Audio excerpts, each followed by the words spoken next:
Thanks for joining me in this video. This video will be discussing authorizations to return to Canada, or also known as ARC.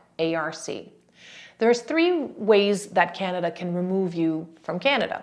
One is called a voluntary departure.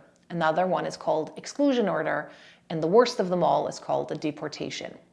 Voluntary departure is exactly that. The officer has rejected an application and is asking you kindly to remove yourself from Canada. Most of the times they give you 30 days notice. They give you a letter, they sign it, they date it, and say you have 30 days to leave Canada without any other measures to be taken. If you exit Canada within 30 days, then in technicality, you can return back to Canada the next day, so long as you have the appropriate visas. Now, with a voluntary departure, make sure that when you go to the airport and you leave Canada, you get a stamp from the officer in Canada, and you also get a stamp from the country that's receiving you. That's very important because a voluntary departure can turn into an automatic deportation if you don't follow the proper procedure. A lot of clients forget to follow the correct procedures and therefore are quite shocked that they now need to apply for authorization to return to Canada, even though they did depart Canada within the 30 days.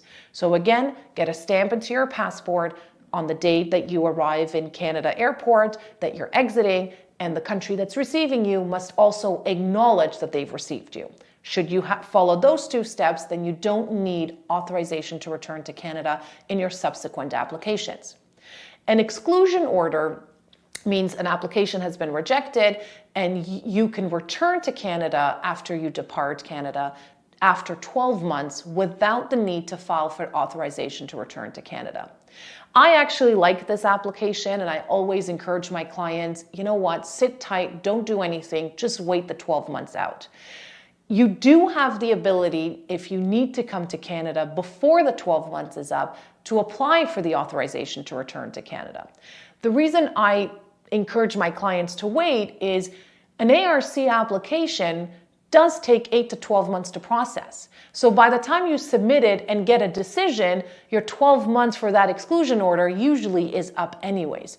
And what if the answer is no? Now you have a refused authorization to return to Canada, and let's say you want to come back to Canada after your 12 months, the receiving officer is going to see that you have a rejected application. So if at all possible, and usually it is, wait the 12 months and then submit your regular visa applications to come back to Canada. Now let's talk about the deportation. This means your application is rejected, you must exit Canada. Usually they give you a reasonable time to exit, but nonetheless, once you do exit, anytime you wish to come back, you have to request permission from the minister by filing the ARC application. An ARC application has a form and should have a cover letter with legal submissions as to why you received the removal order to begin with and why do you want to come back. The why you want to come back is extremely important. By that, the officer wants to assure that you're not going to again apply for permanent residency or stay in the country illegally. Most of the times, you will want to come temporarily on a visit visa, for example. So you have to demonstrate your ties to your home country. You have to demonstrate that you are coming temporarily and you're exiting. Now, let's say you are actually being sponsored, such as a spousal sponsorship, but you've been removed from Canada in the past. You still need to include an ARC form with an explanation, but you don't necessarily need to provide documents from your home country that you're going to go back to, because this is a PR application. But any temporary application, such as visit, study, work visa, etc., you must demonstrate ample documents that you have no intentions of staying beyond that authorized period for your visit, study, or work visa.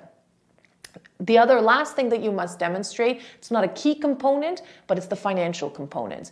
For the duration that you're staying in this country, you will demonstrate that you have X amount of dollars in your bank account that's readily accessible by you. In case something happens, you have access to those funds and you can use it while you're in Canada. If you have any questions about authorizations to return to Canada, feel free to call us. Thank you, and until next time.